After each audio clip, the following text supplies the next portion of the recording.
day. I am Reze Krezio-Breznica, and I'm pleased to introduce myself as a session chair. And before we dive into our presentation lineup, I just want to say how honored and happy we are to have this Congress taking place in our beautiful country, in Pristina, actually, in the municipality of our beautiful and young country, Kosova, and especially in such an important institution as the Institute of Albanology, an institution that carries so much cultural, academic, and historic significance, not only for us, but for all the Balkans. So thank you very much to the Congress Organization Committee, especially to Dr. Hassan Said Tortop, and to other members of the committee.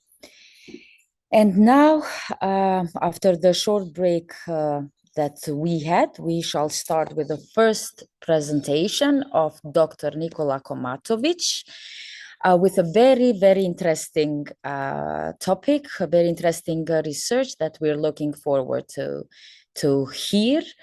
A research that asks a simple but very powerful question: do we still need harmony? So, Dr. Komatović, whenever you're ready. Yes, I'm ready. Thank you for inviting me to participate at this Congress. And just let me share my screen. And please do tell me if you can see my slides. Yes, we do. All right, so let us start right now.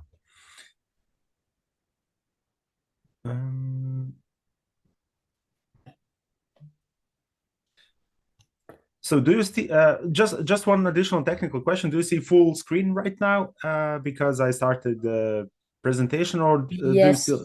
Yes, okay. Actually, we do here in Pristina. I don't know for the other participants. And do you see full screen? That's all, because yes. Yes. Okay, perfect.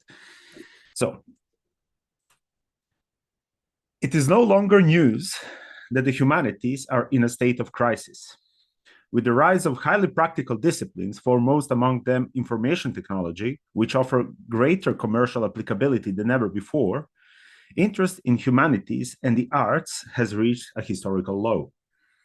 At the same time, governments and endowments across the Western world increasingly view these fields as unprofitable losses rather than an investment in the enduring legacy of civilizational heritage. Therefore, there is little surprise that the humanities are in a much better position today in countries that have not succumbed to the philosophy of expecting a quick return of every penny invested. The situation in musicology is no better in terms broadest sense. On the contrary, it is arguably even more challenging than in other humanities branches. Scholars are confronted with the choice of pursuing so-called applied musicology or venturing into various forms of multidisciplinarity, for which they're often inadequately trained. Both paths offer limited opportunities, typically favoring candidates with social suitability over personal merit. Otherwise, scholars are often forced to consider a career change.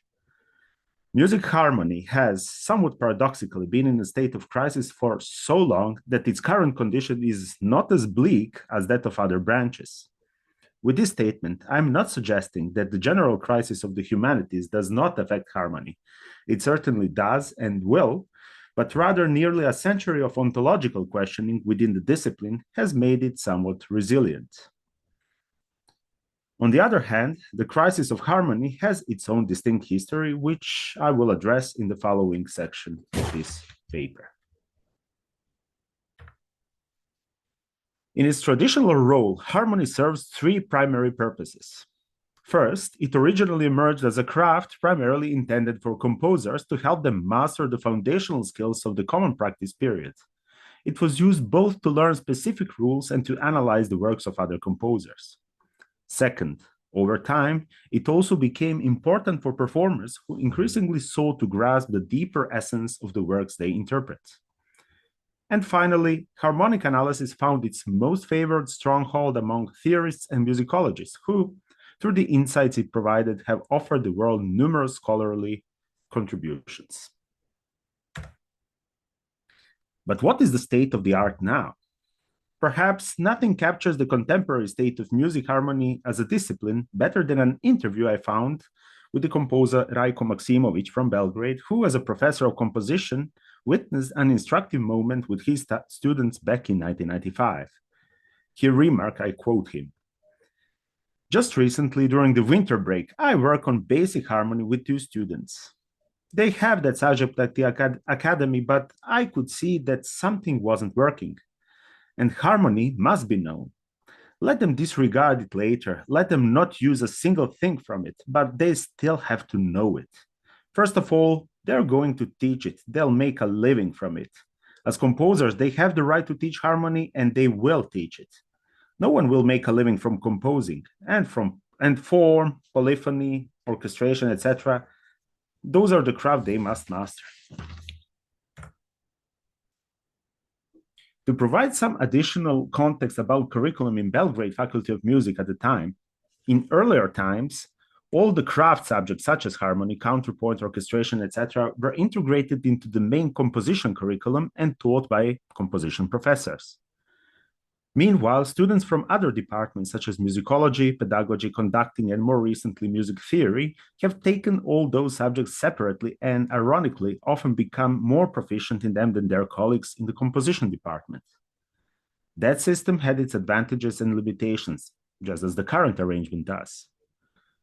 Namely, by the time of Maksimović's interview in 1995, the students mentioned were attending harmony as a separate subject, just as their colleagues from other departments.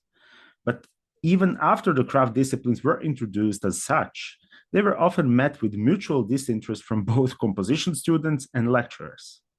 Therefore, when a friend of mine who holds a master's degree in composition recently approached me and asking how he could improve his knowledge of harmony, I was not surprised.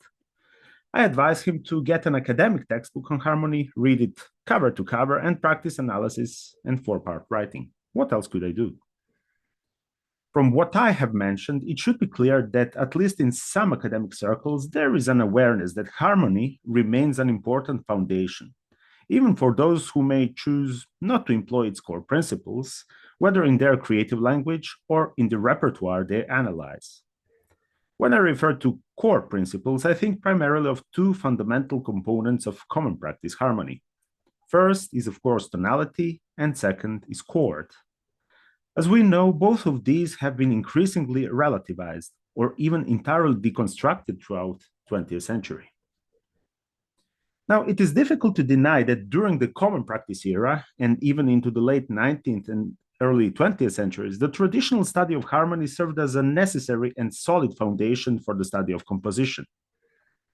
Along with certain other disciplines, it was a useful and sometimes even essential tool for performers. However, that situation was about to change with the rise of modernist aesthetics. A greatly simplified history of modern music claims that everything began to shift with the unusual experiments of the late Romanticists. This trend continued with Debussy's even bolder innovations in musical language, culminating in the definitive blow to common practice delivered by a group of Viennese weirdos led by Arnold Schoenberg. As with any joke, there is a part of truth in it, but to play with words, such history is only partial truth. The Romanticists did not begin deconstructing tonality out of deliberate intent, but rather because their musical language, already heavily chromatic, left little room for further creative expansion. Anyone familiar with the development of French compositional techniques and practices knows Debussy was less revolutionary than an evolutionary figure. This is especially true considering that the understanding of harmony in that cultural sphere differs significantly from the one that developed in, say, Germanic countries. And finally, regarding those Viennese weirdos, I mean Second Viennese School, we must not forget that Schoenberg was a master of harmony, so much so that he authored one of the most influential textbooks on the subject. It was precisely his deep understanding of the state of the art that led him to develop a systematic anti-language, the 12-tone system, to demonstrate that music could exist outside the confines of the familiar tonal framework. After World War I, as modernist aesthetics gained ground, not only through the 12-tone technique, but also through free atonality and neoclassical tonicity, harmony continued to be regarded as a necessary part of the musical curriculum. It was seen as a foundation for many aspects that could still inform the development of one's musical language, at least in the sense of being something to reject, as Professor Maksimović mentioned. It was also a tool for studying the majority of works that remain part of the repertoire. It is therefore somewhat paradoxical that the first major blow to harmonic analysis came from a tool designed to study the purest tonal repertoire. It was Schenkerian analysis. The tool, developed by Heinrich Schenker, initially aimed to universalize and simplify the analysis of the entire tonal repertoire. If by entire we primarily mean Germanic music composed between early 1700s and mid-1800s. The stratification of structural and non-structural elements soon led to reduction of many works to so-called Urlini or Osatz, rendering both traditional harmonic analysis and Formenlehre largely superfluous. However, before World War II, it was precisely this lack of repertoire breadth that, in a way, still protected classical harmonic analysis from being declared obsolete. After World War II, the method continued to develop primarily through the work of Anglo-American Schenkerians and gradually gained traction across broader repertoire segments. Many performers also began using reductionist approaches to understand better the compositions they played. At the same time, American theorists finally turned their attention to atonal music, with Alan Forte arguably being the most successful in this regard. By employing mathematical methods, so-called set theory, some of which had been developed even earlier, he created a logical reasoning system for analyzing 20th century music. While the future of harmony appeared increasingly bleak in Western countries, it was, in a sense, fortunate that this coincided with the Cold War era, during which the Eastern Bloc and other ideologically aligned countries largely rejected modernist aesthetics as decadent. Ironically, just as many Western musicologists were declaring harmony obsolete, their Eastern counterparts were producing some of the discipline's most significant contributions. For instance, the Soviet theorist Yuri Tulin articulated a theory of tonality in the 1960s that continues to resonate even within the Anglo-American academic world today.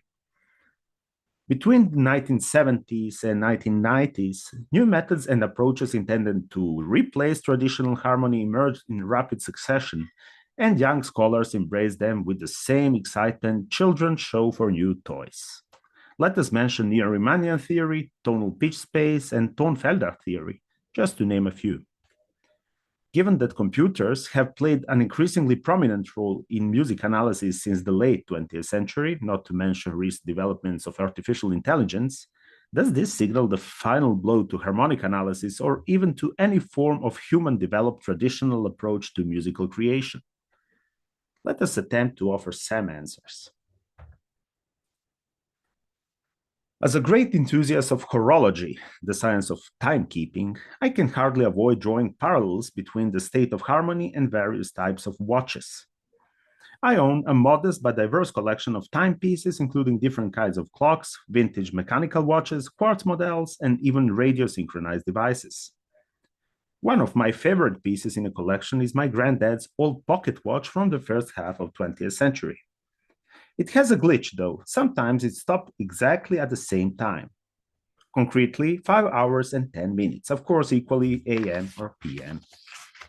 However, a pocket watch is largely considered obsolete by today's standards. We rarely see people wearing them anymore. Even old cell phones contain highly accurate clocks. My laptop automatically adjusts to a new time zone whenever I travel far from home, sending me a notification to let me know. While my iPhone doesn't even bother to do that. He just switches time. In this context, it's fair to ask whether we really need watches and clocks at all anymore. At the same time, a similar question can be raised about harmony. I know an increasing number of scholars who now question whether we even need to study, for instance, counterpoint, particularly Renaissance counterpoint, since we rarely listen to Palestrina or Lassus and even more rarely attempt to perform their works. According to that logic, teaching and learning these old techniques should be reserved for specialized ensembles and enthusiasts, just as only enthusiasts bother with old pocket watches. I haven't heard, to be honest, many explicit calls to abolish harmony as a discipline. However, the increasing insistence of applying newer analytical techniques to a repertoire for which harmony, that legacy of 17th and 18th century music theory, is perfectly suitable, leads me to conclude that I would not be surprised if someone has already proposed removing the discipline entirely from the future curricula. By the way, just as my old pocket watch has its quirks, harmonic analysis is not without flaws. Sometimes we cannot find a definitive solution, let alone a final one, for certain chords or even for determining the key. Now, although modern timekeeping devices have taken over in recent decades, watch factories around the world, as suggested in the subtitle of this slide, are producing mechanical watches faster than ever before. Owning one has become a matter of prestige, whether you're a beginner with a simple Seiko 5 or wealthy enough to afford a Rolex or Patek Philippe. In this light, many music theorists do not seek a solution to the harmonic crisis in pursuing new harmonic systems, but rather in distant past. Harmony as a discipline has never been entirely homogeneous across cultural contexts and has undergone numerous developmental stages in the last 400 years. Some scholars now see a possible way forward in reviving once discarded branches of the tradition. Quite recently, I had the opportunity to exchange views with individuals advocating for a return to partimental theory and even for the renewed application of hexachordal principles, both of which were largely abandoned by the mid-18th century. From my perspective, I would be quite cautious about the applicability of such ideas. Perhaps the strongest advocacy today is for the revival of practical harmony. This branch never truly disappeared, but it is far less prominent than it was in the first half of the 20th century, to say nothing of earlier centuries. My stance is largely supportive, especially when fostering a practical understanding of harmonic fundamentals. However, I remain cautious about how such skills can be extended into more scientifically rigorous domains. And for the final time in this paper, I will draw an analogy with watchmaking practice. In the past, there was another somewhat forgotten tradition in watchmaking, the use of 24-hour dials. This system transitioned into mechanical timekeeping from the practice of sundials and was present in earlier centuries. Watchmakers even attempted to reintroduce it into wider use in the mid-20th century. However, most ordinary people could not tell time at a glance. Quite simply, centuries of practice have taught us to use the 12-hour dial with 2 daily rotations. A similar situation occurred much later with the more recent standard, Swatch Internet Time. Namely, in the late 1990s, the watchmaking conglomerate Swatch introduced a new standard according to which the solar day was divided into 1,000 so-called beats. The idea was that the exact time could be retrieved from the internet. However, since this system did not align with the global time synchronization standards, it quickly faded from use, despite still officially existing. It is precisely in this analogy that we find the key weakness of all the methods theorists have devised over the past 100 years, perhaps even with the intention of burying that damned relic of 17th and 18th centuries. Namely, the more methodologies there are, the fewer people can understand them. Occam's razor teaches us that the solution requiring the fewest assumptions is usually the best. When it comes to classical harmony, an analyst quickly acquires enough tools to engage with most of the repertoire. It is essential to identify the initial key, know a dozen chord types, and their scale degrees or functions, and recognize modulations, sequences, and non-chord tones. Of course, this requires a certain amount of practice, but once acquired, these tools can be easily adapted to the common practice period repertoire and popular and folk genres. If for practical purposes someone ventures into writing four-part harmony, they must face several prohibitions and limitations. However, once they do, they have mastered the craft, and then they can truly break and override these rules. Why not? All remaining methods, such as Schenkerian analysis, neo-Riemannian theory, and others, require numerous additional assumptions. In this regard, Schenkerians may even hold a certain advantage, since nothing is easier than simply distinguishing between structural and non-structural tones, although even this often leads to disagreements among analysts, meaning not that classical harmonic analysis is free from such disputes. Nonetheless, this principle forms the basis of many other contemporary methods. Of course, many modern analytical approaches for both tonal and atonal music require a solid understanding of mathematics, which many, myself included, often struggle to meet. By no means do I intend to discourage those who wish to analyze certain repertoire using one of the contemporary methods. On the contrary, I do that myself regularly because new methods can indeed offer insights that classical harmonic analysis cannot. However, for the sake of comparison, let us consider the difference between a classical harmonic approach and a reductionist one with a short thought experiment of, for example, a symphonic poem by Liszt. In a reductionist analysis, we will likely uncover the haut ligne of the entire work rather quickly, revealing its tonal framework. Building on this as the basis for, say, neo-Riemannian theory, we will identify how the transformations between structural chords function. If we apply so-called Tonfelder theory, we will also learn which tonal fields the pieces move through, etc., etc. And all of this will make sense. Yet, harmonic analysis, although it may challenge us with identifying specific chords and separating them from non-chord tones, still forms the foundation for all these methods. Actually, very few analysts would dare to engage in Schenkerian analysis without conducting a basic harmonic analysis. But beyond that, it reveals something else. We often miss the forest when searching for trees. Isn't the beauty of Liszt's harmonic language precisely in all those chromatic passing tones that we are so eager to trim away or cut out?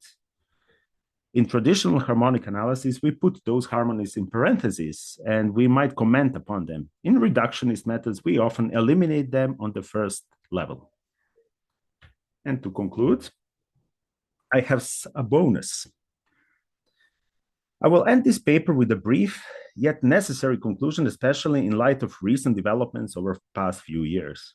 Can AI replace a music analyst? Well, artificial intelligence systems can, to some extent, assist in the process. For example, by recognizing certain patterns within a piece, I would venture to say that, at least at this stage of development, the final word still belongs to a trained human being. Our profession means a formally educated music analyst, particularly when interpreting the results of an analysis, something a machine can easily misjudge or get wrong. In this sense, I would dare to say that for now, humanity remains secure regarding music analysis and harmonic analysis in particular. Thank you very much for your attention.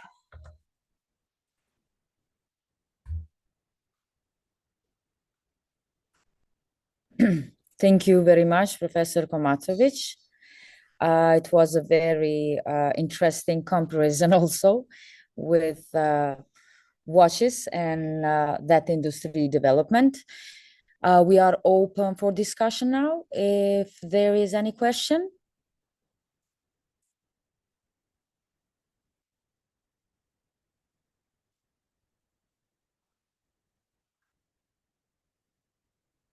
I don't think there is a question. Well, I wanted, if I may, Professor Komatović, I want to know your perspective.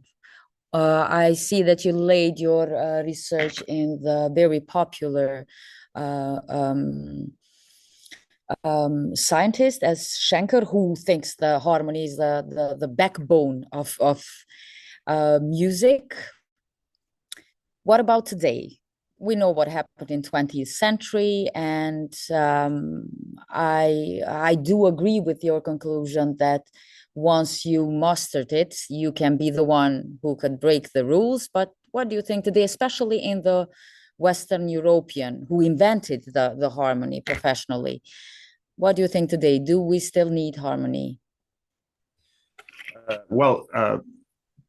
Quite direct answer would be yes, we still do need harmony, especially for some genres, for most of the genres, especially when it comes to tonal music.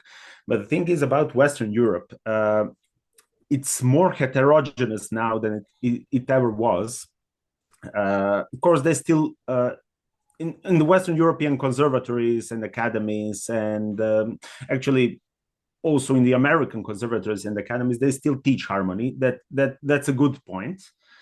But on the other hand, what especially makes me a bit annoyed, to say the least, is the fact that even during the master thesis, not to mention bachelor thesis, etc., students are increasingly discouraged to use classical harmony as their approach and as their methods. They're actually encouraged to use all the other methods, newer methods, Schenkerian analysis. Okay, I mean, Schenkerian analysis is quite useful, to be honest, especially with its post-World War II developments in United States and UK. But I think that one should not discourage students who want to use classical harmony as their main approach or as their main method. Thank you. Please turn on your mic because we cannot listen. Oh, sorry. Did I turn it off? Yes, you did. Oh, okay. Sorry. Should I repeat the whole answer, or what? Not the whole answer, just the last word, the last. Yes. Okay. Sorry. I just mentioned professors or lecturers across Europe and across the world should not discourage their students if they want to use classical harmony. They should do it. I think because it's still a fundamental branch of music theory. Exactly. Yes, we live in a very democratic world, or try to. So, yeah. Thank you. Any other question? I think Professor Lewandowski has a question. Thank you very much for this excellent talk. I was very interested, especially at the point when you mentioned the new methodologies and spoke about Alan Ford and the set theory. And in general, there might be a division of post-World War music theory or musicology between Western Europe and the Anglo-American world. So there's something between systematic and historically informed approaches, I think. Is this still something for the present and the future? Because I think Alan Ford himself was a very historically informed person. He read a lot. And last year I spoke here in my keynote about the re-reception of pitch class set theory because it originates in theories of Western Europe of the 19th, probably even 18th century. Thank you. Well, actually, to be honest, I don't use Forte much because I usually analyze tonal repertoire. But generally, I think that method is actually quite suitable. But it's especially suitable for atonal music or post-tonal music, so to say. But my general opinion is that I know the increasing number of theorists who are trying to use set theory for tonal repertoire, and especially common practice period, which is fine if they want to do it, but I don't think it's the best method to do that. It's my personal opinion. Just I don't know what will happen in future. Of course, probably the software and artificial intelligence will help us way more than it used to do until now. So it will be possible to use all the different methods for all the different repertoires. But generally, I prefer using more, say, conservative methods for tonal music than Forte's methods. Thank you very much. And may I ask something right at that point? What do you think about the Partimento tradition? Is it systematic or is it really historically informed? It's still historically informed, according to my my current experience. I have some colleagues who are trying to come back to Partimento tradition, especially, sorry if I'm wrong, but especially in Italy and I think in Croatia as well. They do try that, but to be honest, I said I would be quite cautious with all those historically informed methods because unfortunately or not, we're living in 21st century, so we have to use scientifically more suitable methods for any kind of repertoire. But generally, I would not discourage that that Partimento tradition, at least for the sake of the fact that we should not forget that, just as we did forget many methods that were used back in 17th and 18th centuries. Thank you very much for these really interesting insights. Thanks. Thank you. Thank you very much, Professor Lewandowski and Dr. Komatović. Any other question? Okay, so I think we shall continue with the next presentation. And it's going to be Professor Assistant Dr. Valon Shkodra, who will give us a warm and meaningful tour through Kosovo music tradition with the topic Kosovo's traditional sounds. So Professor Shkodra, whenever you're ready. Thank you very much, Prof. Reze. Good afternoon to everyone. So I am Valon Shkodra from Pristina, and I'm an ethnologist. So I have new perspective for this Congress, and I will do my presentation, Kosovo's traditional songs. But before I start, I want to say to all participants, congratulations to this Congress. Really is a great job. And I hope we'll continue our cooperation.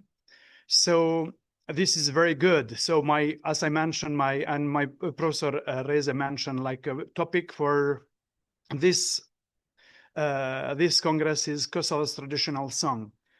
So I have this presentation is that I did field work. I mentioned that I'm an ethnologist, cultural anthropologist, but this topic is related to me because since like in 2008, I finished one project. And so today I will present this project like what I did. The aim of this presentation, I did field work with two of my colleagues, my friends, like yes. So they are like Krishnik Bayraktari and Bekim Cemili. So we did field work in all region of Kosovo, and we interviews and we collect data from artists who save the folk tradition generation after generation. And also we, in that time, as a young scholar, if I can say that, we ask what is the aim that you continue this tradition. And in this presentation, they are like, for you, I prepared some traditional song, some dance, and some melodies that I will show in front of you and you will hear. And yes, I want to explain in this presentation that traditional folk in Kosovo is still alive and still continue, is related. And I want to say that is really, really rich with the epical song, historic song, lyrics, melodies, that instrument that we're using. But the problem is that still we need to promote our country, because I'm all the time I'm saying that we are like a baby still, that we need to growing up and we need to support. And this is a really nice that I do this presentation. And also like this job that I did, and I will show some pictures. They are old and new, but the project was finished immediately when we got independent of Kosovo in 2008. And I covered almost like all region, and I focused in artists that they save the tradition generation after generation. Not that just some artists that they can say, oh, I started with the music and I want to do something. I know 2 verses. No, actually, we select artists that they have huge repertoire. For example, I will show in this presentation also, I will show epical song. Like we have still our epos is alive, and artists that they sing this, they didn't finish any school, but only they save tradition generation after generation. And for me, we have some people that they make a surprise, but not just for me, but also to everyone that they hear, because they know they have a huge repertoire without school, and all they learn, they teach on the guest room, on environment when songs just are created. So even through this kind of songs, we have learned also the history, because about the past, how was really, it was not good. We passed one really bad situation since we had, but actually that's why also the folk is saved generation after generation. And actually, I wanted to say in this paper also, like a really folklore is really rich. And for you, I have prepared like some songs that I will show you. They are different. We have like and important is that the folklore continues still. What is more important? That's why I like it. I feel very good in this Congress, because in the future we need to collaborate stronger, because from my viewpoint, I see that really we have a lot of things that we can share, not just with us, but also with you and with the world. So that Kosovo, we need to be part of a World Heritage List in UNESCO. We need your support to be as a member, and really we wanted to put something in UNESCO as a Kosovo as a new country, because we need more advertise that they don't know so much for Kosovo. And really Kosovo is good, not just for folk music, but we have all categories of music that is developing. They have been and they developing quite a lot. So first I will show you, this is one video that I will show to you. This is a flute.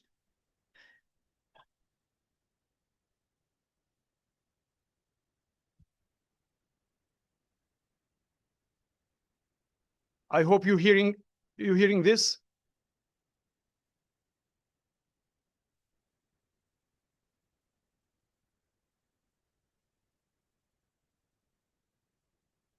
No, please reshare and click the computer and Reshare. Just a second. Opa. Reshare, okay. share and select computer voice. While sharing, you can see. Okay. Sharing sounds, yeah? Ah, Sharing sounds, okay. okay now. Now it's good. Okay. I will do. Do you hear now?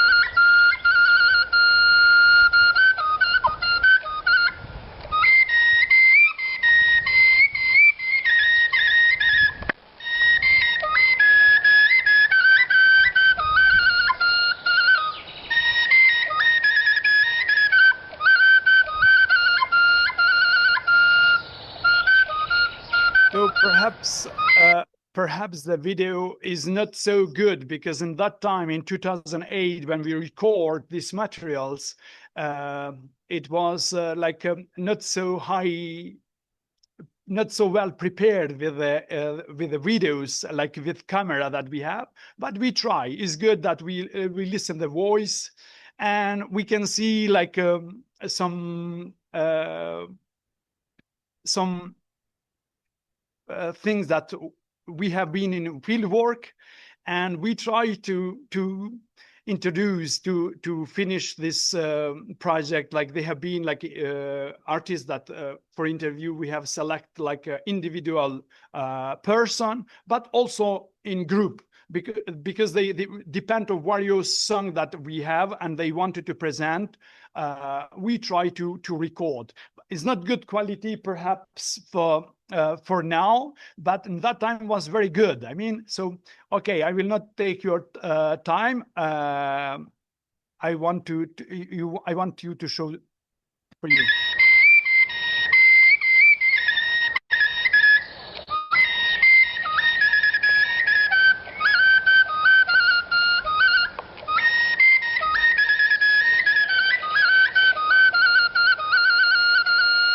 So this is one of that, and actually I will pass some.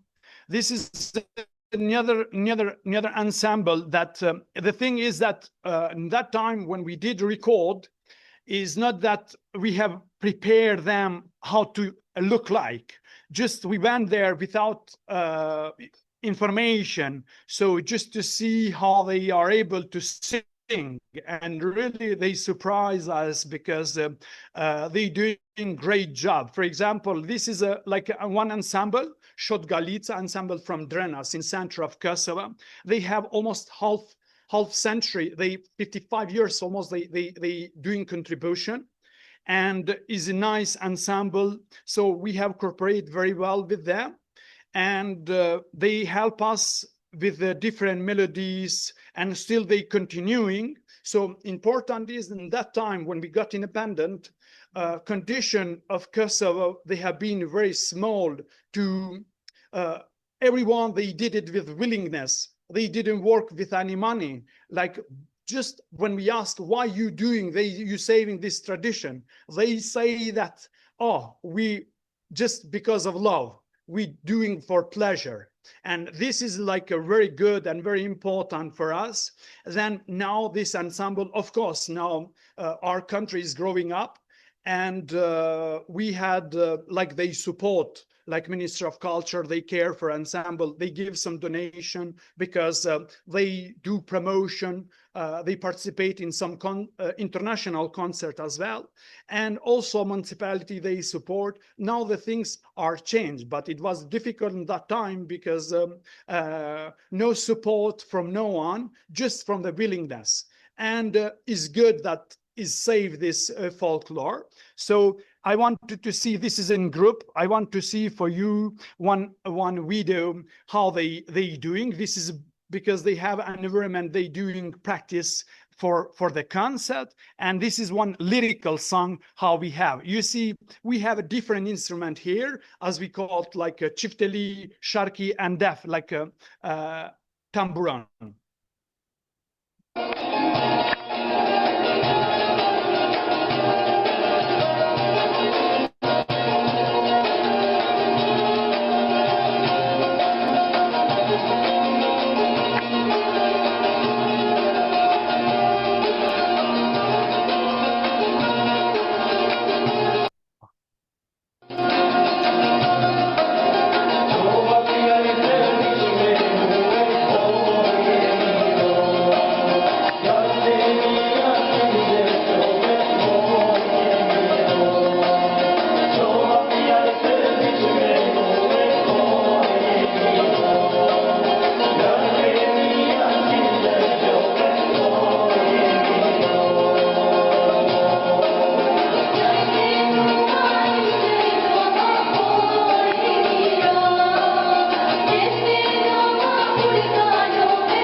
to please just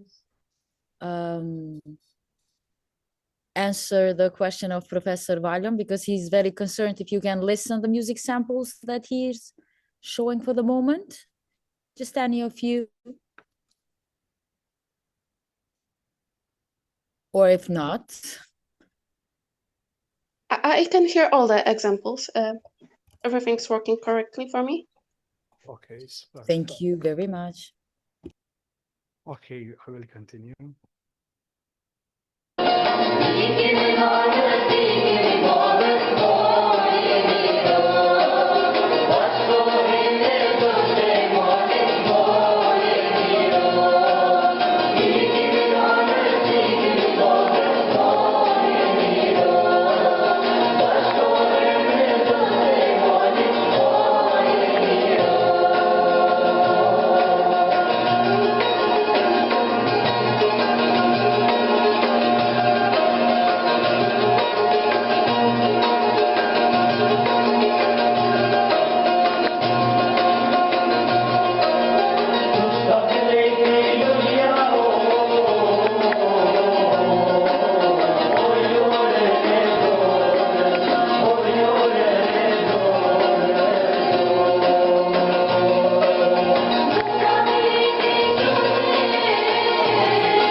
This project, the thing is that we wanted to explain. I wanted to explain that we we have include all folk dance that we have, like instruments that we're using, some of dance that we have, and also like an musician instrument that they're using in folk tradition in Kosovo. And another one we have this is like three brothers that they have been very, very famous in Kosovo. Two of them, they passed away, but they have saved this folklore, and they singing like a different song, not just an epic song, historic song, and a lyric song. So and now I want to show to you that another song and different genre. So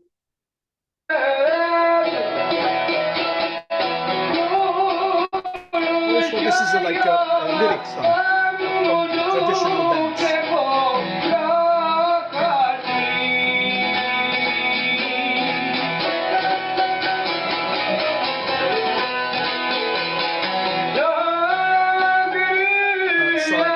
Just this singer, they have a name like Bit Esafis, and actually only this when I'm doing now with the mouse, like this guy is alive.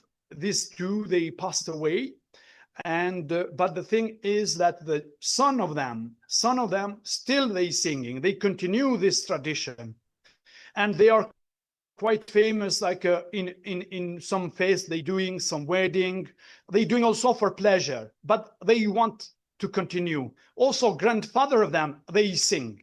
So they are like a fourth generation that they singing this traditional song. So just I want to show, then I will continue another part.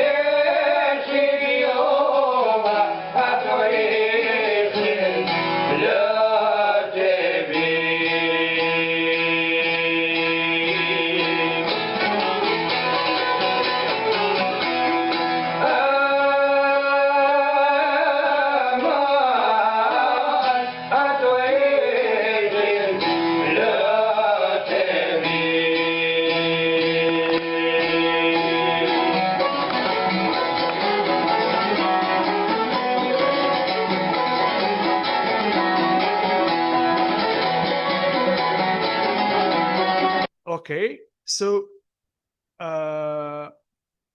now we have another artist that he is Elezi from Rugova region. This region is located with Montenegro and with Albania. So this guy that I want to show to you, we call like an Albanian Homer, because he can sing, like he know many verses, has a huge repertoire of epical song and historic song. So as you see, one traditional instrument that still is alive, this is a lahuta. So this artist still, they contribute. When we talk for epical song or epos, I can say that is one professor that he's an epicologist, and he did a lot of work for this kind of music. And now in Albological Institute, we have around 1,200 verses about epic song. So we have collected recently. So in one day, also this epic song we try to put in UNESCO to be presented to everyone, because no needed just for ourselves, and in anthropology we say that culture is a common, so we need to share, and we need also to know what we have. That's why I will stop to each of these things that music, dance that we have. I want to show you a little bit like our epic song. This is like from Rugova. We have been like, he's one artist really that they know very good about not just to play but also to sing. And if we compare with the previews that I showed to you, this instrument, they are a bit different, like because the lahuta has other sounds, and also interpretation is a bit different. So now I will want to show for you.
And we have another one. This is like other instrument that, of course, is a command, but melody can change. So this is like a flute.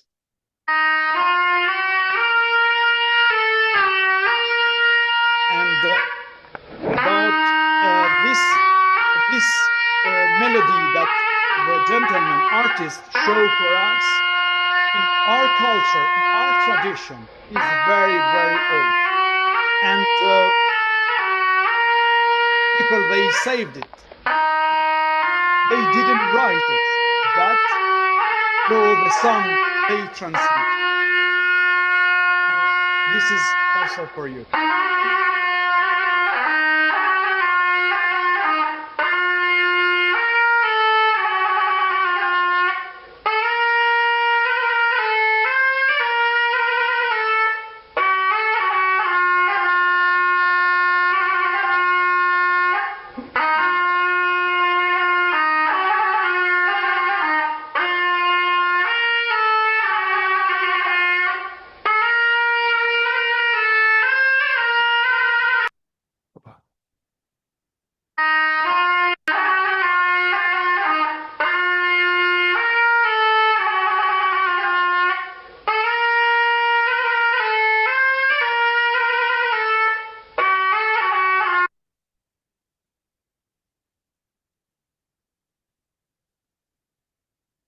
And yes, this is like a kind of horn representation, but with instrument like that they change. Before they did it like this kind of horn, they did it with a skin of wood, and they make a horn. This is modified, this, and but the voice, the sounds is very good. And we have one flute now that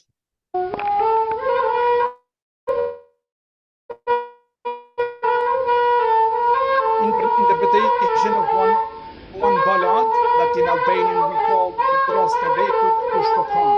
like a very old ballad, very old song that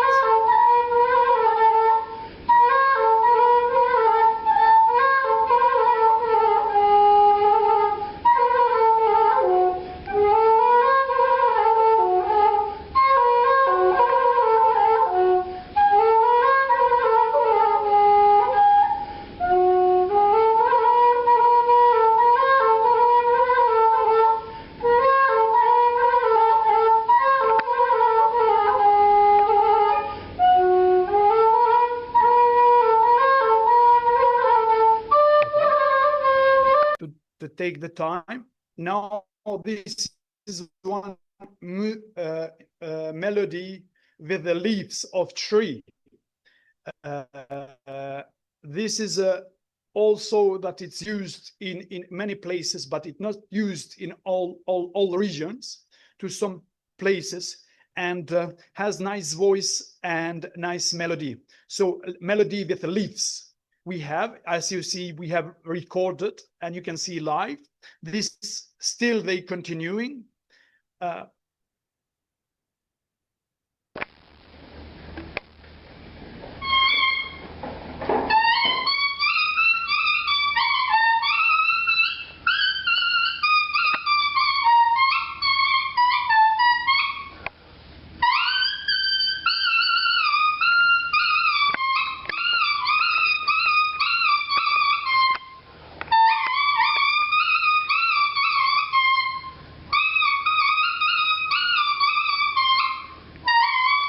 Yes,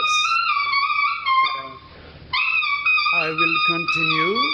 And the thing is that, except that, we have to, I will not make bother you with some video more, but I want to continue to do my presentation. This is also another picture that we did.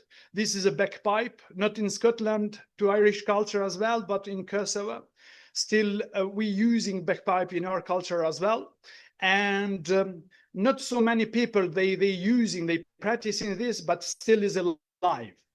He was one artist in center of Kosovo that we did some record of bagpipe.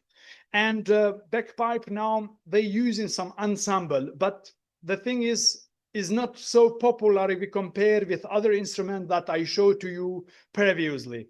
So the thing is that this is one new picture that I did. This is some traditional music instrument that we're using, and they are, you see, still a lot, but this traditional folk continuing the life, they didn't stop.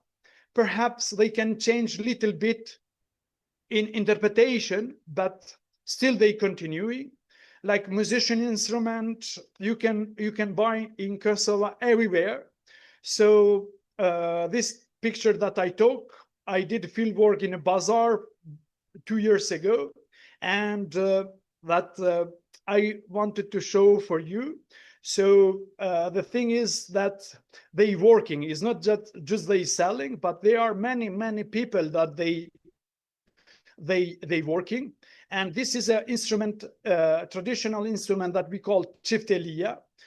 2 years ago, Albanian Institute, our colleague from Department of Ethnology, we have put as an list to protect in Ministry of Culture.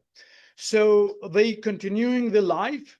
And about when I talk for epical song, this is one ensemble that ensemble of lute epic song that it was in Pristina, and they continuing every year. They collect singers from all regions, and they doing interpretation only for epical song. So you see, all they have this old instrument, lahuta. And now I wanted to show you, this is one picture with the ensemble that we have, one because they are created since independent. In Kosovo, we have many ensemble, folk dance ensemble from all region of Kosovo, and they doing a good interpretation. And the thing is, from my viewpoint, is that also the young people, they have interest to continue this tradition. And now you saw some old people that they doing presentation, but also we have from this new young people that they keeping, and they wanted to save the tradition. This is a young and old an artist from ensemble from Hasi Yehon Jonai region. And another artist that we have, another group of artists from Deshani song. You see, each region, they has also his traditional clothes, and they doing representation. Of course, also repertoire. They change from region to region. That is for me is one treasure. And we need to continue, but of course we need also to do more to public, for the public to do presentation, because they don't know so much for our folklore. And almost I am on the end. So this is one of my picture that I did with two folklorists. This is very old artists that still are alive. And to be honest, I learned from them a lot of information, because they did before me. So I am very thankful also to them that all the things that they have baggage of them, they share to me. So also I wanted to share to others. So this is a really nice when we share the knowledge, when we share the things that we have, and we do world smaller, actually we can make a bridge to everywhere, not just for us. And I want to say thank you for your attention, and hope we will continue this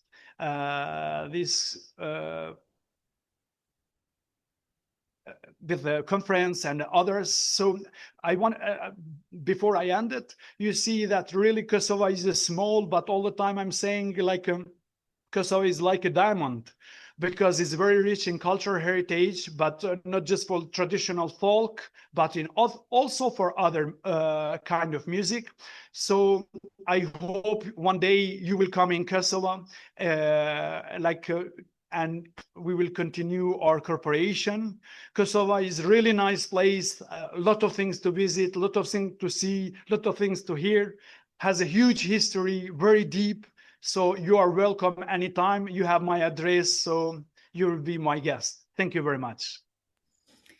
Thank you very much, Professor Valon. And please, because I'm not in a very good position, but as a moderator of the session, I want to ask you to be mindful for the time. We need to respect more of the time, and of course we're eager and very interested to know and to learn more about your researches, but still, due to the time limitations, please be mindful, because I don't want to be the one who will stop all the beautiful work that you have done. Thank you for the presentation, Professor. From the old songs to traditional instruments, of course, this kind of presentation and this kind of researches remind us how our traditional music of the whole society in the world, carries stories, identity, and cultural soul. And now we're open for any question or possible discussions that we might have. Feel free to join.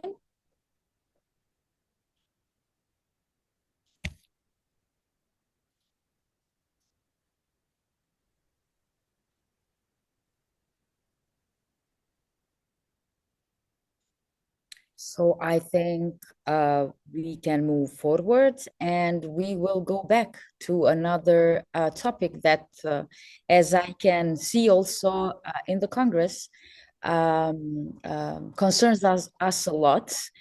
And we go back to the technology.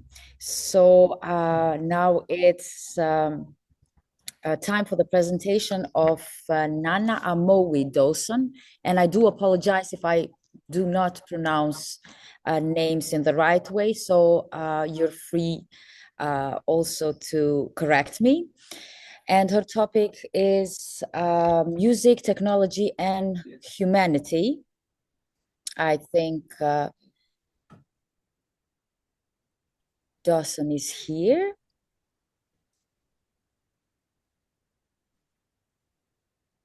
Hi, everyone, and thank you for joining me. Today, I share my work, which explores how African artistic knowledge can shape the future of music in a technological world.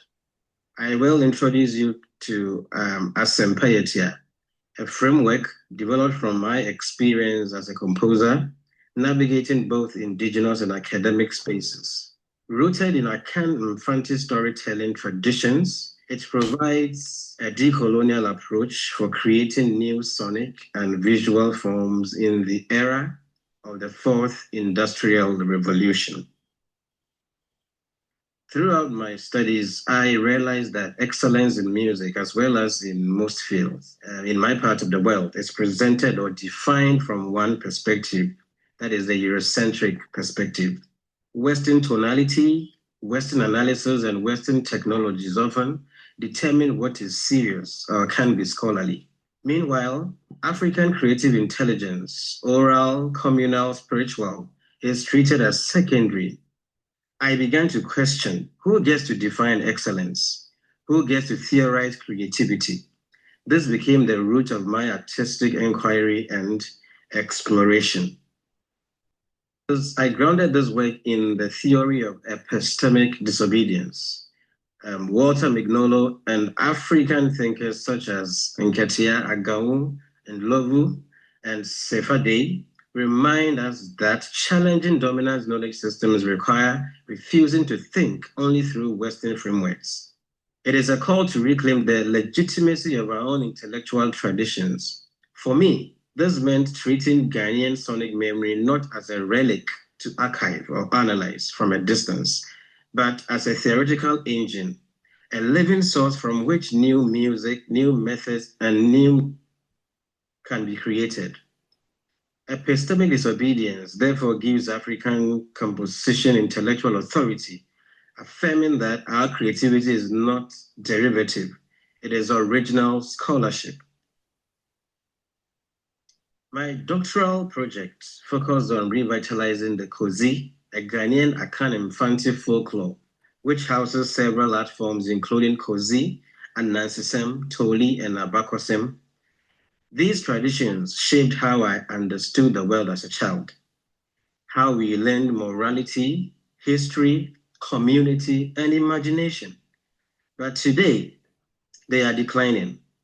The social space that once sustained them, the fireside circle, the evening courtyard, are disappearing under the weight of changing lifestyles and dominant global media. So my response was not simply to archive these stories, because archives freeze what is meant to breathe. Instead, I wanted to reactivate them, to let them move again, think again, and speak again. Through composition and animation, I explore how these oral forms can live in digital spaces, not as museum pieces, but as evolving cultural practices that still shape us today. This led me to design a framework I call Asempeyetia, an Mfanti expression meaning concise words of worth. In Akan thought, language is never casual. Speech carries cultural ethics. It must mean something. And if music is a form of speech, then music too must carry purpose. So Asempeyetia becomes a philosophy of clarity, intention, and sonic storytelling rooted in ancestral wisdom and values that have shaped Ghanaian life for generations. It guides not only what I compose, but how and why I compose. Asempeyetia emerged when I asked myself a simple question: what if our own ways of knowing were enough? To see how this framework stands, let me briefly outline the three foundations or the three foundational ideas that support this framework. The first is indigenous knowledge survives through community and embodiment. The second is artistic creation is itself a method of research. Then a decolonial stance allows us to lead with our own epistemic values. These pillars give Asempeyetia its legitimacy, its clarity, and its purpose, both as an artistic methodology and as a decolonial intervention. In African, knowledge systems are rooted in orality. Stories, chants, and performance carry history and wisdom forward. Knowledge is not stored in books alone. It lives in the voice. They are communal. We learn by participating with others. In many African contexts, music is not a private act, but a shared cultural responsibility. You discover by doing.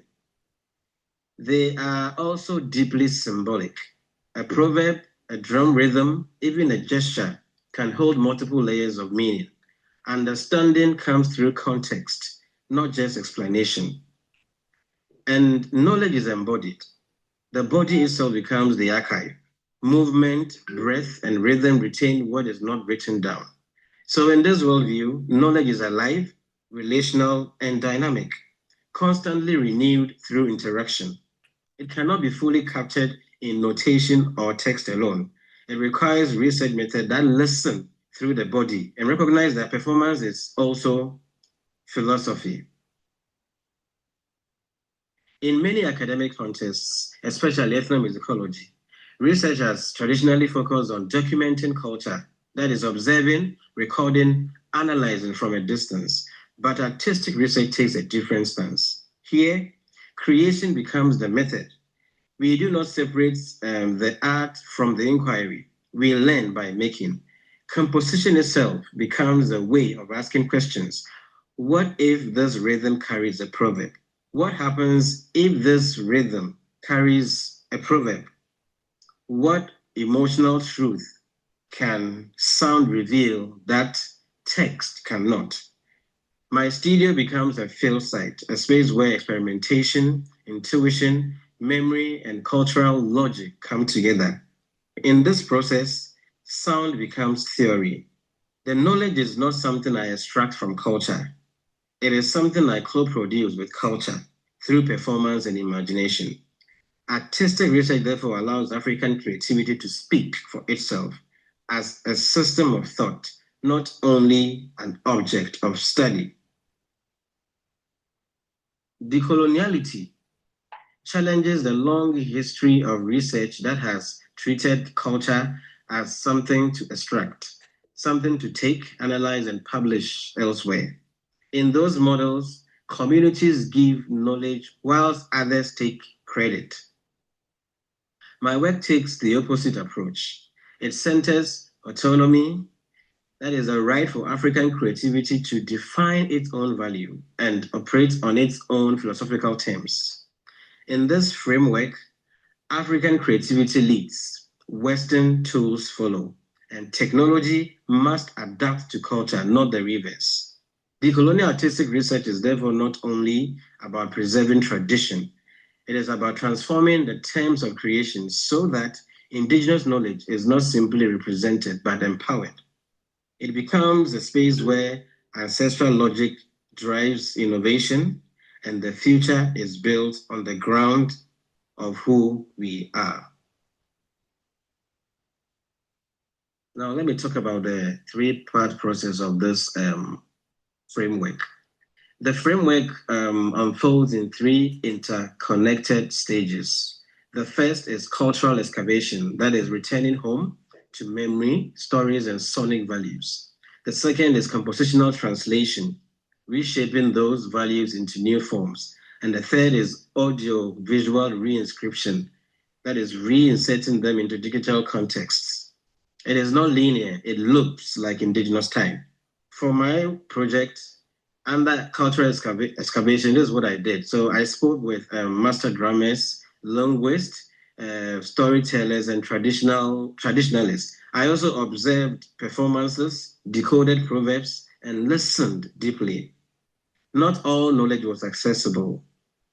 Some elders that I had wanted to rely on had passed. Archives were very thin. So this absence itself became a signal. Creation was necessary to keep the tradition alive. Under compositional translation, I built a hybrid sonic world.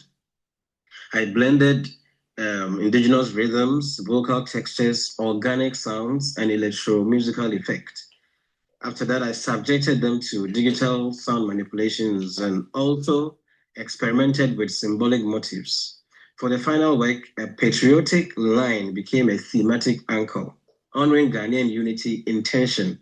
This was translation, not imitation. And for audiovisual reinscription, I used tools like Cubase, Adobe Premiere Pro, and After Effects, and also AI tools. Again, animation replaced the fireside circle, and then digital projection became a new communal space. Technology extended orality into site, space, and archive, preserving without freezing. Now, let me talk about my project. So the creative outcome of this research is a work titled Purple Grapes. It tells a simple but powerful story. A community falls into conflict, and through ancestral reminder and collective responsibility, they return to unity. The title itself is a metaphor. Purple symbolizes unrest, tension, and chaos, and grapes represent togetherness, harmony, and a shared identity. This was presented as part of my doctoral work in 2023, where I combined music, animation, and digital sound design to create a narrative, programmatic experience, a new form of cozy for contemporary audiences. The work does not imitate tradition, it extends it into digital era. Now let's listen to a 2-minute excerpt of this work.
process, I ensure that the work remained grounded in fancy-sonic logic, not just borrowing sound, but thinking with the culture that shaped it. Community knowledge and contributions were acknowledged and respected. Even when imagining a fictional narrative, I use clear disclaimers to honor cultural spirit and avoid misrepresentation. This work is offered as care, not as extraction. It seeks to restore value, not appropriate it. Ultimately, the goal was to let heritage evolve on its own terms, alive, dignified, and future-facing. So Asempoeta imagines a future where technology becomes a guardian of culture, not a threat to it. Digital spaces serve as a new home for indigenous memory, and then creativity is used as repair, healing what colonial systems fractured. Humanity remains central, meaning technology doesn't replace the ancestral, it extends it. This is a future where African knowledge does not only survive modernity, it shapes it. Future directions. The Asempoeta framework opens new possibilities for education, transforming African music and art curricula by placing indigenous creativity at the center, in technology, inspiring AI, VR, and digital heritage innovations rooted in African epistemologies. And then for collaboration, enabling shared methodologies across African oral traditions and cultural communities. And for global research, expanding African leadership and visibility within the international knowledge ecosystem. This is not just about preserving heritage, it's about advancing knowledge through our own intellectual pathways. To conclude, I dare say that African creativity is not behind. It is a different intelligence. And Asempoeta shows that we can build futures genuinely rooted in who we are. I want to end by saying that to reinscribe heritage is to let the past speak in the languages of the present. And that's it. Thank you for.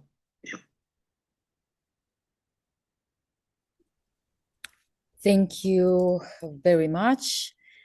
Dear participants, dear colleagues, as we can see today, we are discussing major cultural developments, major social changes, significant changes, and unfortunately, many challenges society still face today.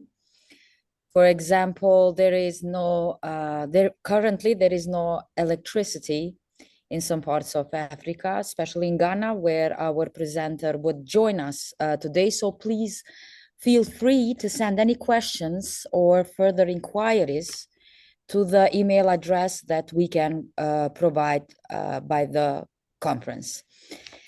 Like this, we can continue with the next presentation with the topic Characteristics of Tarzan Kamil Ahmedov in Instrumental Mugham Teaching. That will be presented by two assistant professors, Dr. Telman Ganiev and Dr. Afak, if I'm pronouncing good again, Ganieva. So please, if you're ready, feel free to continue. Hello, everyone. I would like to thank all organizers of this Congress. And it's a great opportunity for me to be participated in this Congress and to share my article or how to say research. And yes, our research is collaborating with the Telman Ganiev, both of us the professor assistant of Sumgait State University. But for in some circumstances, I will present this research by me. And if you don't mind, I would like to demonstrate the screen.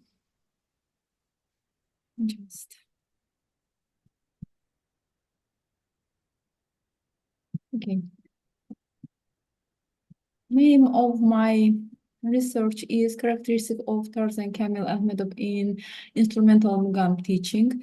As you see, I'm going to talk about the mugam teaching in Azerbaijan, especially in the creative of Kamil Ahmedov.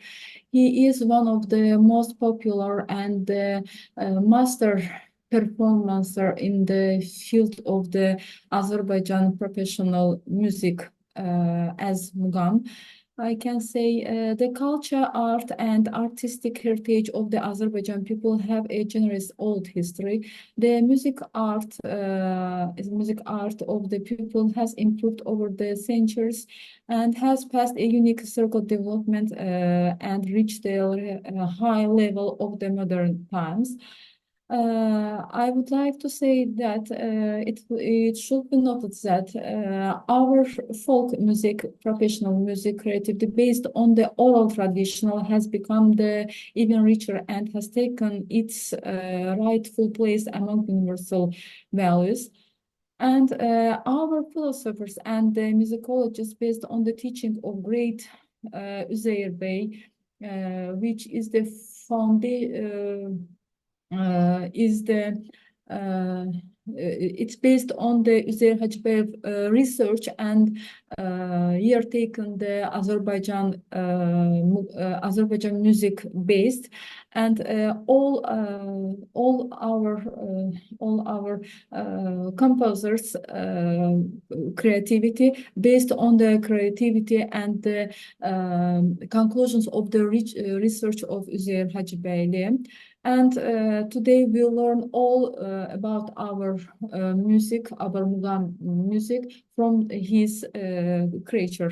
And about the Üzeyir Hacıbey, about the Kamil Ahmedov, I would like to say that it's Kamil Ahmedov was born in Baku. It's interesting that all his relatives were jewelers and craftsmen, but since childhood, Kamil, who envied the older brothers playing of the tar, and started to take his tar and started to create your playing or performance, we can say, and noticing Kamil's innate talents and also taking into account the Azerbaijan children showed little interest to the violin class and chairman of the examination commission, while the genius Üzeyir Hacıbey offered in the exam when he wanted to enter the Baku music school. And Üzeyir Hacıbey offered to Kamil Ahmedov to study in the violin class, but he disliked it, and then he decided to continue his dream and become tar player. And after that, he started to work as player in different clubs in order to achieve his dream. And then took lessons from the famous tar players in our republic, Mirza Mansur, Ahmet Khan Bakirkhanov. And he started work with the famous singer in our republic, Seyit Shushinsky. He is the master in the field of the mugam performance as a khananda in our language. We can say as a singer in English. And then Kamil Ahmedov, who studied the special mugam classes at the Baku Secondary Specialized Music School, named after the Safsinale, under the guidance of prominent tar players, as I mentioned before. And after that, he went to the Second World War. And after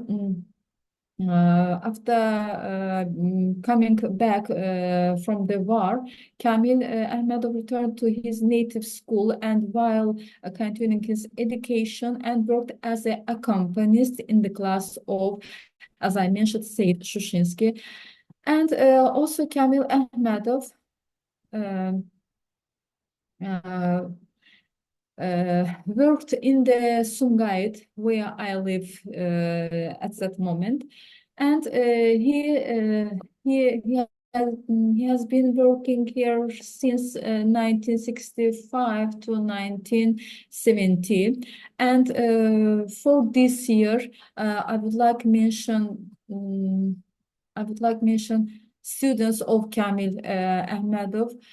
All of them, which I present here, are the famous teachers in our republic. Even they are working in the field of music and mugam teaching. For example, in Azerbaijan National Conservatory and Nakhchivan National Conservatory, as well as, and majority of them are follow the all of them follow the footprint of their teacher. And one thing which I want to mention, that behind the teaching tar playing as mugam master, as I mentioned in the beginning my speech, all relatives of Kamil Ahmedov were jewelers and craftsmen, and that's why he take the kind of handcraft from his relatives and started not only to be engaged with the teaching of mugam as pedagogue, and he started to decorate the folk instrument from our republic. In this picture, you can see a workplace and in his home, and all these instruments has been made by Kamil Ahmedov. And for example, it's nagara, and in outside of this instrument, you can see kind of a pearl, natural pearl. We call it as sedef. And you can see gaval, it's also our national instrument. And here, Kamil Ahmedov, you can see in front of instruments with which he made by hand, by his hand. And sorry, the musical instruments which he made and decorated with mother of pearl, as I said, as sedef, were demonstrated at various international and republic exhibitions and achieved great success.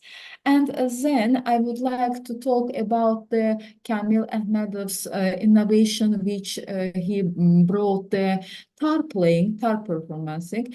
Referring to his many years of experience in teaching mugam as a great teacher, Kamil Ahmedov said that a singer, cheerful mood, communication, and mutual understanding between a student and teacher have a positive effects on quality of teaching. This is first, and as well as activate the teaching process, the effect on the quality of teaching and process the students. At the same time, working tireless, listening to the tape records, it's also important for musicians who play in the instrument, in the national instrument, and concerts, all famous performance, and increasing the mugam worldview through reading the main conditional are becoming a perfect mugam performer. Master tar player Kamil Ahmedov, who deeply and comprehensively knew the possibilities of tar mugam performance, considered it the most important elements of the teaching process to provide extensive historical and theoretical information about the mugam being taught. He considered right to begin teachers after creating a general understanding among students and create a complete picture of the object of description and philosophical meaning, of course. And he considered that a positive things use mean of the expression of the whom. It's kind of element of in the tar playing to create an additional sounding timbal as kind of melismatic sound. We can just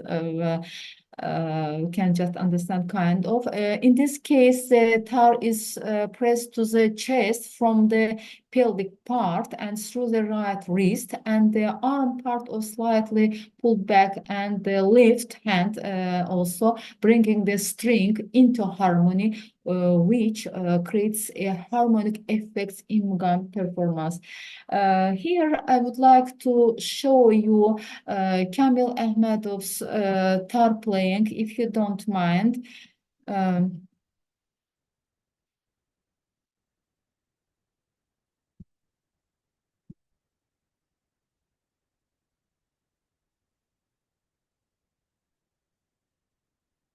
Can you hear, please? Can you give me to know? Could you hear this? No, actually, I cannot hear. I don't know for the others. Okay.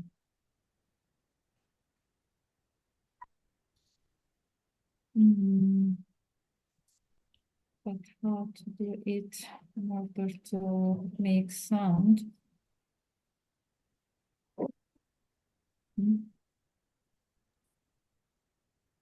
Hocam bir daha paylaşırken orada bilgisayarı seç diye bir şey var. Ben de yapmamışım. Öyle olunca ses gelir. Tekrar paylaşın. Kapat. Tekrar paylaşım. Orada paylaşırken şeyi seçin. Bilgisayardaki sesi al diye bir şey var. Computer Voice diye. Onu da seçin.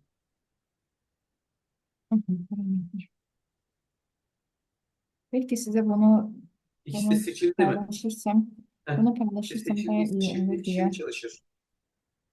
Şimdi tıklayın.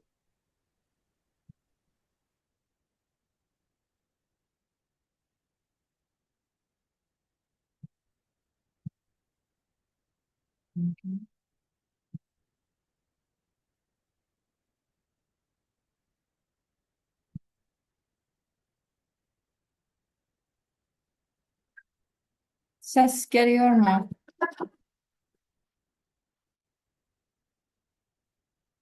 Ses geldi mi hocam? Yok, gelmiyor işte. O paylaşırken orada bir şeyi tıklayacaksınız. Bilgisayarda computer 2 tane tıklanacak yer var. Orayı da tıklamazsanız ses gelmez. Paylaşmayı bırakın. Tekrar paylaşırken onu göreceğiniz. Yes, I think we can continue since we have the link. And I think each of us who might be interested can listen. Okay.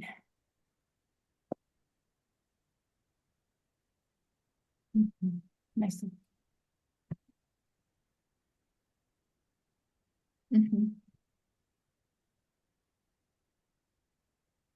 Just a minute.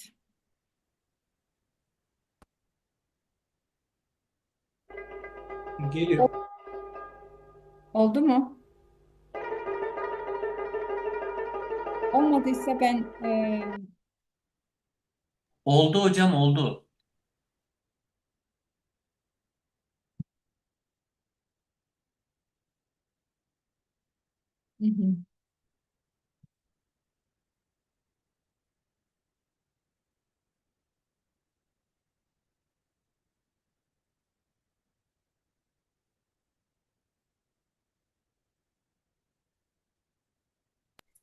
Shall we continue? Yes. Thank you very much. Due to the time restrictions, please be Yes. mindful Yes. about the next presenters. Yes, I will just want to show my conclusions, and yes, I said all what I want to say, but just I would like to mention one point. Our great poet in the Azerbaijan, Bakhtiar Vahabzadeh, when the write his Mugam poem, he just mentioned that he started to do kind of research in the field of Mugam, Azerbaijan music. And after meeting with the teacher Kamil, his conversation about the Mugam explanation and the information which has been given to the Bekhtiyar Vahabzadeh, this poem would not have been written. He said that in the creation of Mugam, the first person to hold me hand and let me into the world that full of the secrets and the world of magic as Kamil Ahmedov. And as conclusion, I would like to say that all the Kamil Ahmedovs was distinguished from the contemporaries by the diversity of the occupation and skills. He was a skilled master in the folk musical instrument. He will decorate all instruments and made his with the mother of pearl. And Kamil, as a teacher, Kamil Ahmedov, I would like to mention kind of things to present. To present this, I would like to say one thing then. The basis of the Mugam teaching in the music educational institutions of our republic, based on the tradition of the Kamil Ahmedov Mugam school, which is distinguished by its specific features. It should also be noted that the artist spent 20 of his 60 years of the professional activity. In addition, his teaching activities and an accompanied star player in the class of the, as I said, Seyit Shushinsky. And there are lots of things which I would like to say, but I would like to note that all the heritage of the Kamil Ahmedov in my father's as I said, a bookshelf, and I had the great opportunity to collect part of them and publish a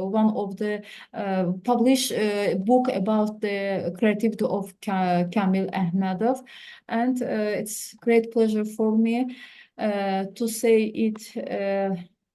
And to mention it here. And I would like to thank everyone. I would like to give me opportunity to demonstrate my research too. Thank you, everyone. Thank you, especially. Thank you. Thank you very much, Professor Ganieva.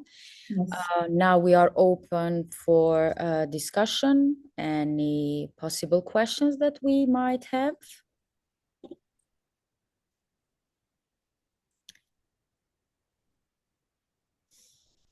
Actually, to me, if I may, because since I don't see that anyone is,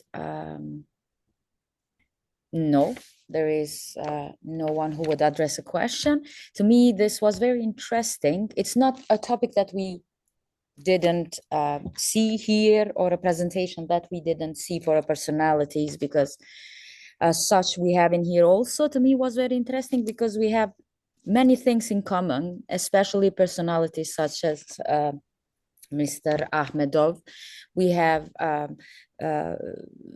same personalities here in Kosovo, and it's to me it was very interesting the dedication and the process, how they develop themselves, but also the dedication and the contribution yes, that they had for yes, the because culture. of the time limit, I couldn't all the Yes, understandable. yes, But what yes. I wanted But in my article, I've mentioned all of them. Yes, what I wanted to ask also is that beside all these similarities that we might have as societies going through sometimes and same historical and social circumstances, one of the biggest challenges we faced here in Kosovo is preservation and archiving, along with proper documentation.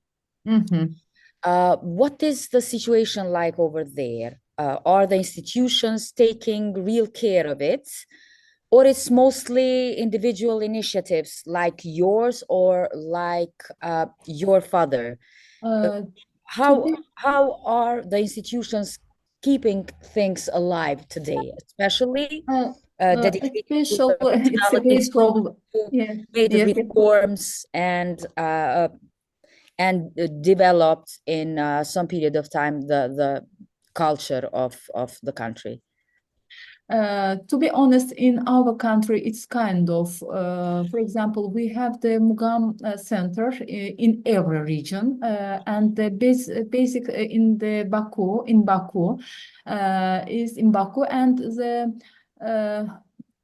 mostly, and we have the Hyder Aliyev Foundation, as you know, as you heard, I guess, and this foundation tries to kind of to collect all the heritage of the composers or players, different kind of instruments, and to publish them time by time.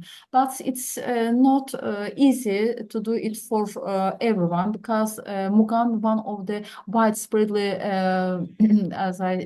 widespreadly direction in our republic. That's why sometimes it's kind of depends on the individual. For example, kind of me, kind of my colleagues. But sometimes it can be can be handled by government too. But majority of them, it's personality. It depends on personal development and workplaces. Yeah, the same situation here. So thank you very much. And now I think if we don't have any other question. I have a little short comment. Yes. May I? Yes, okay. Of course.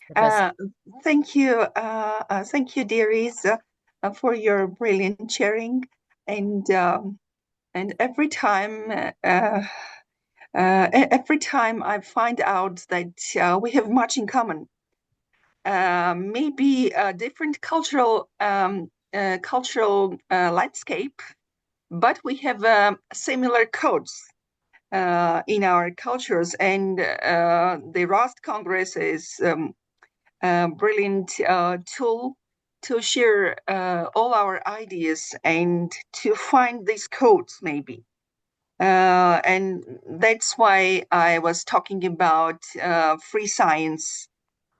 And that's why I was talking about importance of sharing these ideas, because we are all on one earth, and we must find these codes that interact us, and and these codes will help us to become one great society of scholars. Thank you very much. Thank you so much, Professor. Thank you. And thank you to all the presenters for the wonderful presentation. We have learned a lot. And I think that we can this is a very good opportunity. The Congress is a very good opportunity, so we can further develop our researches, and of course it can give us some ideas, which is also the mission of the Congress. So to join forces and to work in the future researches together. We started from AI, from a very deep philosophical research and presentation, but we all agree. We have some similar topics that concern all of us, but we all agree that the human soul, the emotions, nothing can replace. And this can be evident also through this conference. So thank you very much.